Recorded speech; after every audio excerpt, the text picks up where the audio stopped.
we are back with another video. Before we get into the video, like, comment, and subscribe to the channel.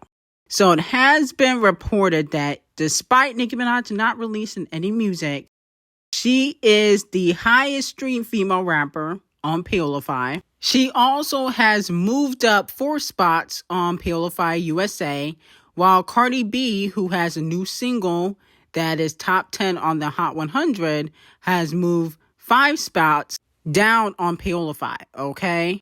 With that being said, a lot of fans are worried that her new song, Outside, doesn't have any longevity on the charts, because it's not really doing well on a lot of the streaming platforms except for Apple Music.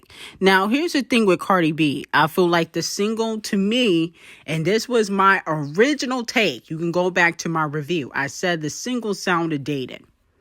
I can see why she didn't want to choose it as a single, but the label, who they only care about TikTok and, a moment, they wanted her to put it out because it's, somewhat catchy. But to me, I feel like this single sounded like Up. It sounded like songs she's already put out. Why would it have any longevity? That doesn't make any sense, okay? So I wasn't really impressed. And I feel as though Titanic Records low-key dropped the ball, okay? And that's the thing about Titanic Records. They're always looking for like a quick little hit record instead of a song that has longevity. They did the same thing with Whack Harlow and Doja Cat. They put out that trash-ass song and it had no longevity. Now, moving on from that, V Magazine is teasing a Doja Cat cover, okay? And allegedly, Doja Cat is gearing up to drop her new single, and I guess this is going to be promotion for the next era. Well, Doja Cat better step it up, okay? Because, even though Cardi B, in my opinion, is not doing too well on the charts because Outside is outside the top 10 by next week. And so I don't really consider a hit record, but I do feel as though people are not really gravitating towards Doja Cat like they used to. So she definitely has to step it up and make sure that she does a lot of promo for her next era. Doja Cat has gotten a little bit big-headed within the last few years, and she feels like she don't have to do promo, but she definitely does. Now, moving on from that, Outside by Cardi B, which did debut in the top 10 on the Hot 100. A lot of fans are saying that Cardi B is still being sabotaged, despite her doing well the first week for Outside. Fans are saying that they believe that she did more than 14,000 sales first week. And, that was all that was reported. So a lot of fans are saying that, well, we did more than 14K. They think that they did like 50 or something. Here's the thing about Garbage Gang. Y'all know damn well y'all didn't even buy shit, okay? I don't even think y'all did 14,000. No shade, okay? I think y'all probably did 5,000 in sales actually purchasing the song, and the other 10K was probably bots or payola. I'm sorry. I don't believe that y'all even did 14,000. Y'all should not be complaining about nothing. Okay, y'all need to stop complaining because y'all didn't even buy 14,000. Let's be very clear. Number 2 is that, like I said before, Outside is not really a hit record. Nobody is really buying this song. Okay, I don't even hear nobody talking about this thing. I don't hear nobody playing this song. I don't hear nobody really requesting this song on the radio. Nobody cares about this record. Y'all try to make fetch happen, and fetch will not happen for Cardi B. Okay? I understand why Titanic Records try to push it because it's catchy. It might be popular on TikTok, but this single has no longevity. So y'all need to stop the cap and stop trying to act like, Cardi B is Beyonce or some shit where, she just going to instantly go number 1 every time she drop. That ship has sailed a long time ago.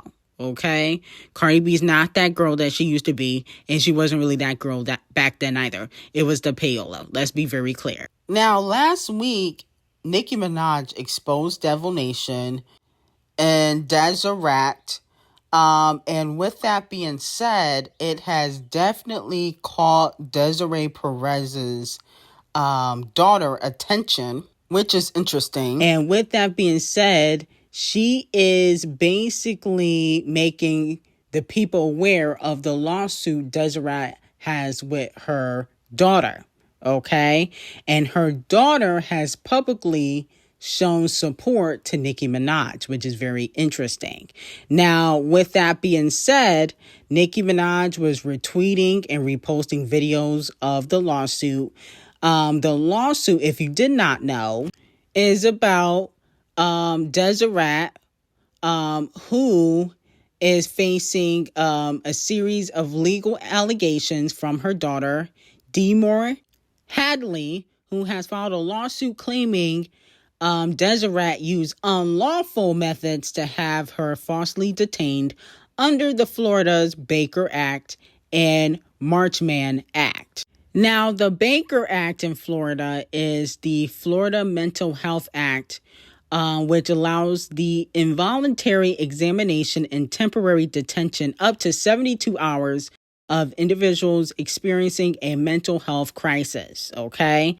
So basically, Deseret basically made it seem like her daughter had mental health issues. And that is how she was able to kind of control her daughter legally, which if she didn't have any mental health issues, that is deemed illegal, and that's why the lawsuit is happening. Deseret also lied and said that her daughter's husband was abusing her and I guess taking advantage of the daughter, which, the husband and the daughter have both denied.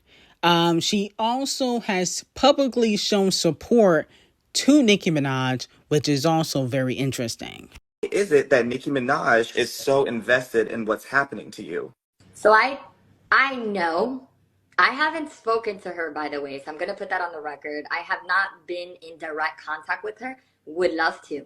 I think she's standing up for me because she has been through some trauma and some abuse with Rock Nation, with Desiree Perez, with other individuals. What I can say about that is I've witnessed and heard a lot of things. Again, is hearsay, right? So it doesn't even matter. And that's why I'm not even going to go into detail with that.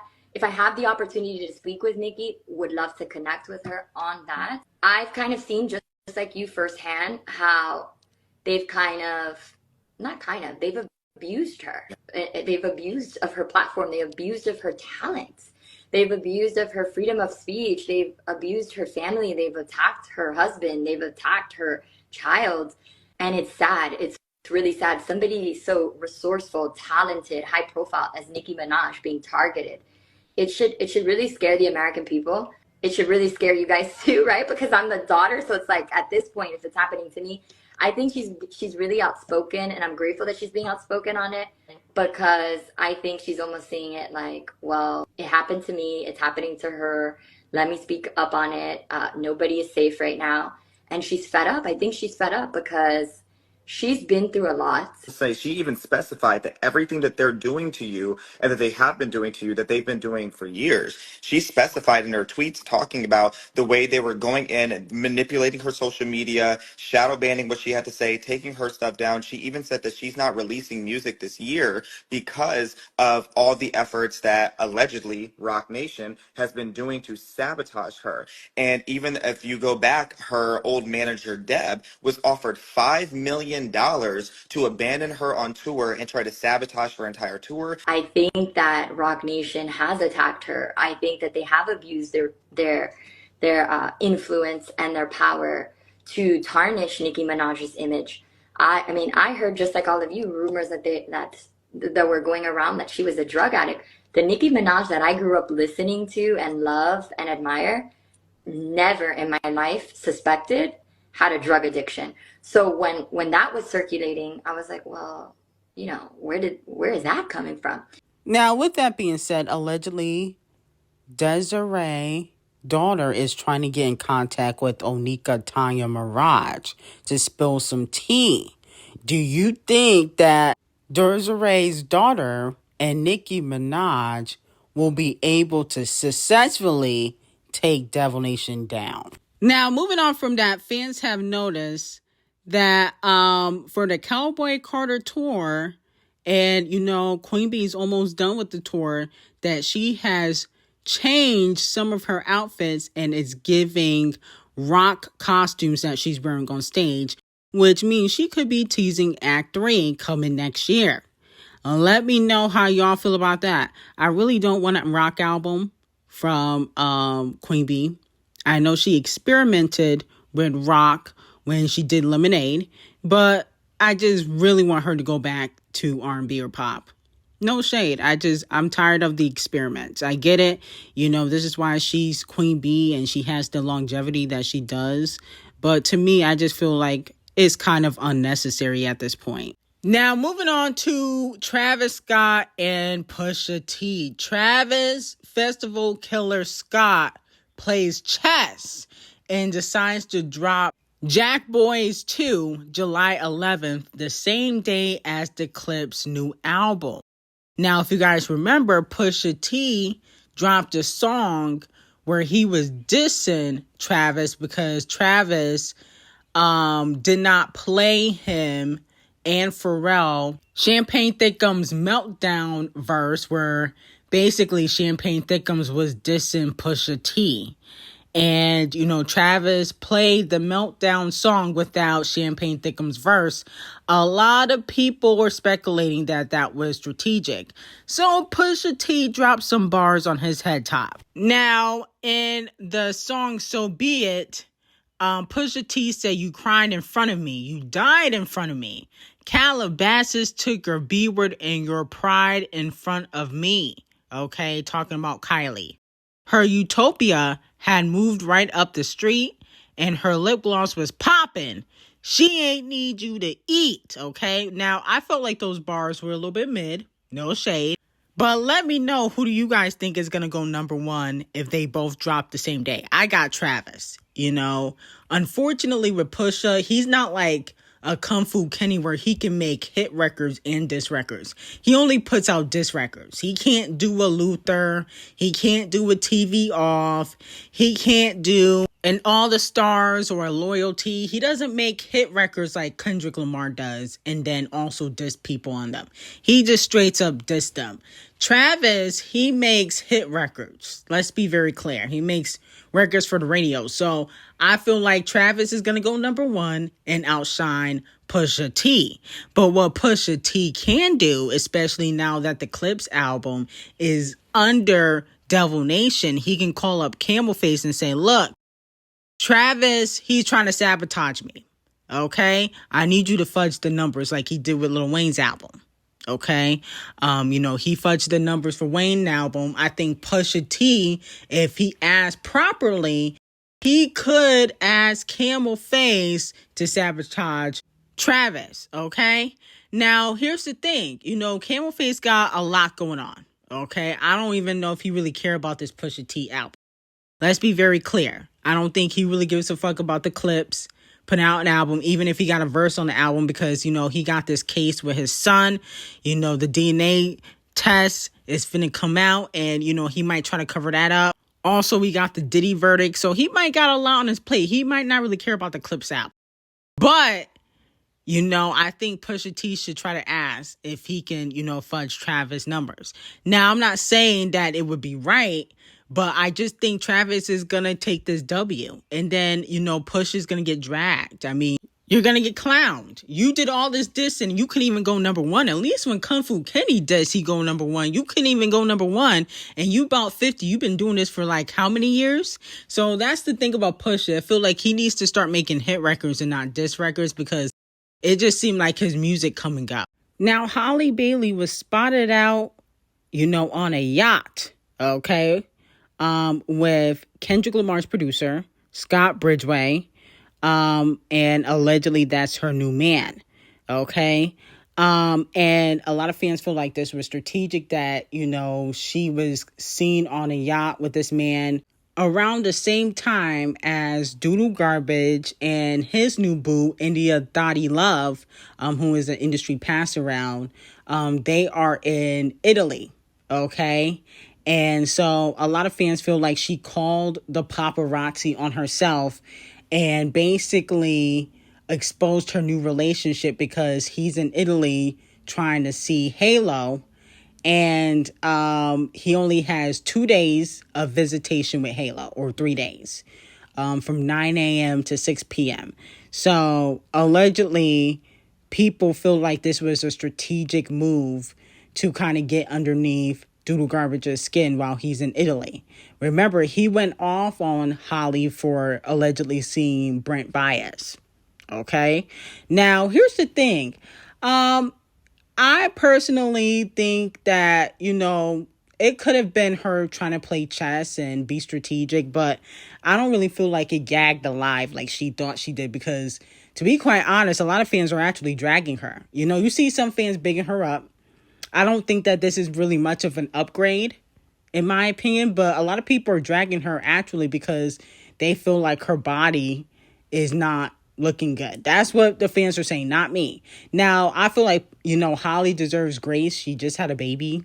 Hello. Then she obviously went through postpartum, so she deserves grace. But people are comparing her body to India Love's body, who has a BBL. Okay, no children. So I don't feel like that's fair.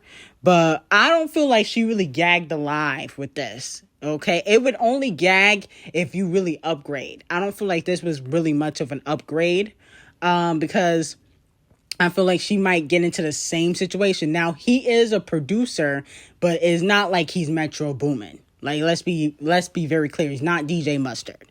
Okay, let's be very clear. Yes, he produced some tracks for Kendrick Lamar and Beyonce, but he not that nigga in the game. Okay, and I feel as though she might get herself in a similar predicament as she was with Doodle Garbage, where, a lot of these men will latch on to a woman that has more clout than them. So I don't feel like she gagged alive. And yeah, some of the pictures were a little bit unflattering.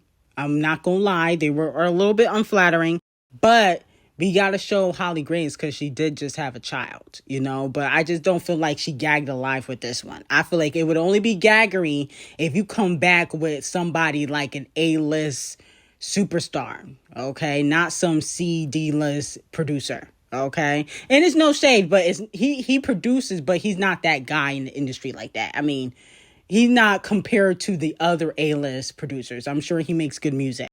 But the point of the matter is, I feel like she would have gagged it if she got like a Damson Idris, Michael B. Jordan-esque type of actor. You know what I'm saying? You need to stop messing with these rappers and producers. Get out of that. Okay, you need to move on to the actors, businessmen, lawyers. That's how you gag alive. Now, moving on to Diddy. Diddy Combs has been found not guilty of the sex trafficking and racketeering conspiracy and mixed verdict.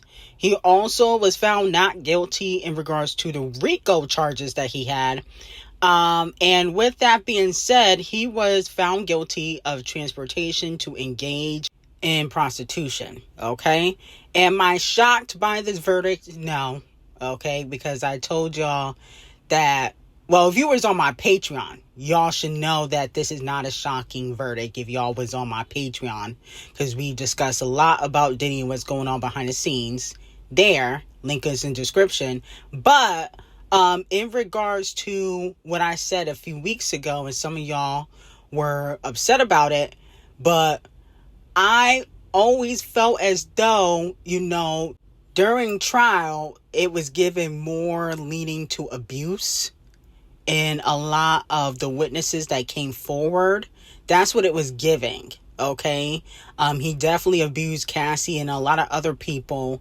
Some were willing participants, some were not. And with that being said, I think that's why the jury probably had a lot of mixed reactions to the charges, okay? Because, I don't know if they fully believed a lot of the witnesses. So I'm really not shocked by this at all. But let me know how y'all feel about it. I got some very hot tea on Patreon. Link will be in the description. Have a great day.